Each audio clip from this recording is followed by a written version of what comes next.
Okay, hello po, Atty. Tam, ha? Dito na naman tayo. Make sure na pagka pupunta kayo sa Korea, punta kayo dito. Kasi ganda ng ano nito, ng architectural structure nito. Yan yung lugar, di ba? Ito pwede dumambay. Tapos, merong mga, yan, yung mga building na yan, may mga, yan, yung dun. Dun building na yan, yun, dun banda, maraming shopping, ano dun. Yun talagang pangalan niya, dun. Oh, ayun oh. Dun. Dun sa may sulok dun, may mga shopping center dun. Okay, maraming mga papamilihan ng, sa taas, maraming pamilihan ng mga, ano dyan, yung mga ukay-ukay, mga masasarap na, ano, mga street foods. Maganda rito sa lugar na to. Aside from the fact na ito mismong lugar na to, ayan, diba? Maganda. At itong, actually itong DDP na to, dati raw siyang refugee camp noon. Nung panahon pa siguro mga gera-gera dito sa Korea, yung mga dynasty pa. Pero dahil civilized world na tayo ngayon, okay? Naging ano na siya, shopping center. Speaking of shopping, hindi na naman natin pag-uusapan yung mga ano dito, yung mga shopping center dito. Okay, ang pag-uusapan natin, yung tanong nito, Idol, forum shopping naman. Forum shopping ang pag-uusapan natin. Okay?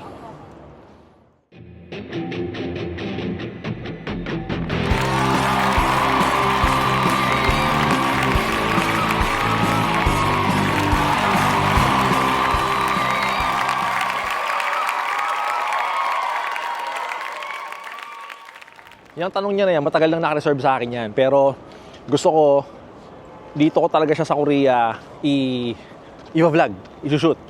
Ang forum shopping, very common na term. Lagi niyong naririnig sa mga demandahan, sa pagpa-file ng mga complaint, sa mga pagsagot, sa mga answer, ganyan. Pero hindi siya naiintindihan ng karamihan. Pero ngayon, i-discuss lang natin ang ano, very basic, yung pan-layman lang. Doon sa street na yon, doon banda namin binili itong ano to, Compose Coffee.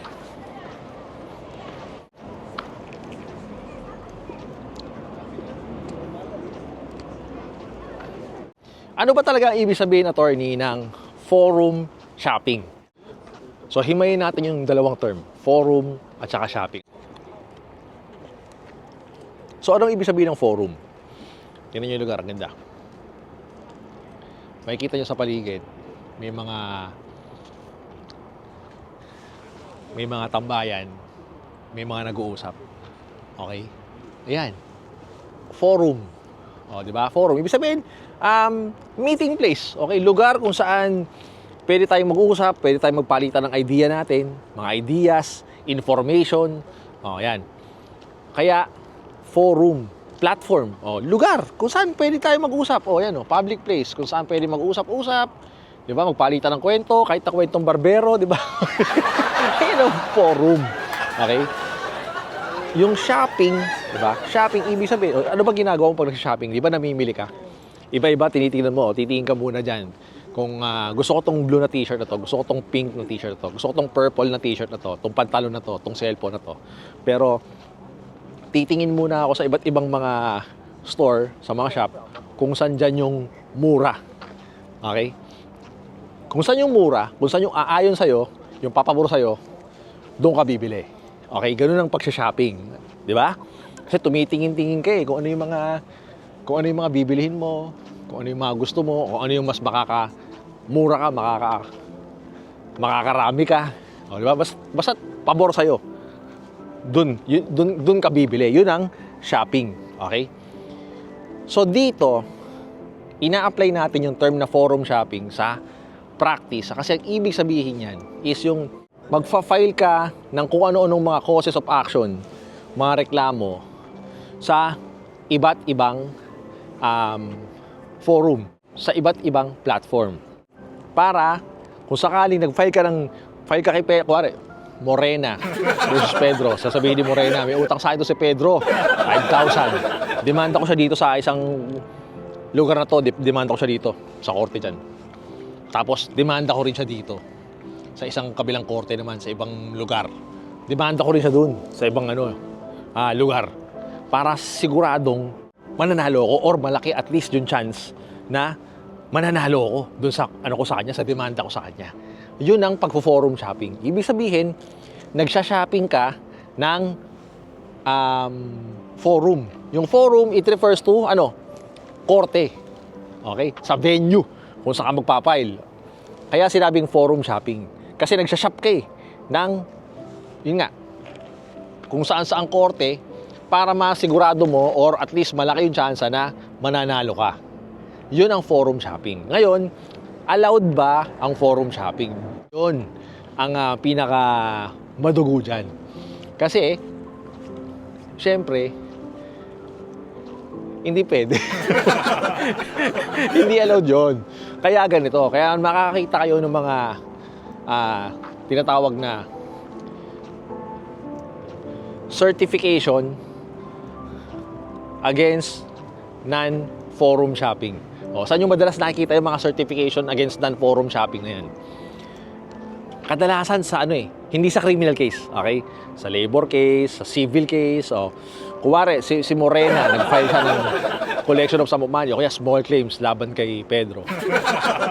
Pag magpa-file ka ng complaint, okay, ng paniningil, laban sa isang tao, kaya kuwari kay Pedro, ex-jowa niya, mahilingan siya ng pera, utang daw, yung pala, wala na palang balak magbayad, di ba?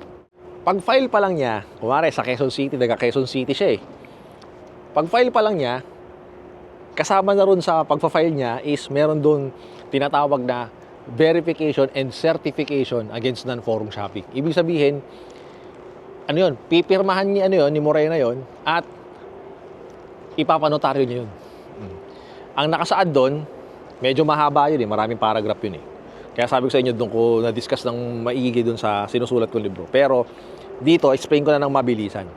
Ang sinasabi lang naman doon sa certification na yon, na ipapanotaryo ni Morena, na pipirmahan niya at panonotaryohan niya, ang sinasabi lang niya doon is, wala akong ibang korte, okay, o ahensya na pinag-filean ng parehong reklamong ito. Ibig sabihin, nanunumpa siya na isa lang yung complaint. Ito lang yung reklamo ko kay Pedro. At wala na akong ibang forum o ahensya ng gobyerno o korte na pinag-filean, kundi dito lang. Sinesertify ko, nanunumpa ako. Okay? Kasi nga, hindi nga pwede, bawal nga yun. At paano kung nag-file din siya sa iba? Yun? Grounds for dismissal yun. Madidismissan siya ng kaso. Yun ang yun ang parusa doon, baka ma-perjury pa siya. Criminal yun ang criminal case, yung perjury. Naget nyo? Pero, yun na nga, basically, pag sinabi nating forum shopping, ibig sabihin, nagsha-shop ka ng forum. Nagsha-shopping ka, nagfa-file yung litigante, kumara si Morena, ng complaint niya kay Pedro sa iba't ibang korte. Yun ang ibig sabihin ng forum shopping. Nagsha-shop ka ng forum. Okay? Ngayon, ulitin natin. Bawal ang forum shopping. Hindi yan pwede. Ayon sa batas. Kaya nga, pag nagpa-file ng complaint, meron pang pinipirmahan at pinanotaryohan. Ina-attach yun sa complaint. Okay? Certification against non-forum shopping. Alright? So, ngayon, malinaw na sa'yo kung ano yung ibig sabihin ng forum shopping. Basic na discussion lang. Pero, mabilisan din, straight to the point, madidismissan ka pagka nag-file ka ng complaint. Isang reklamo, yung kumari, same parties, same cause of action. Umutang sa akin si Pedro, inutang niya to sa akin noong January 1, New Year, 2026. File ka dito sa QC. Okay? Tapos, file ka rin sa ibang city, Manila. File ka rin sa Valenzuela.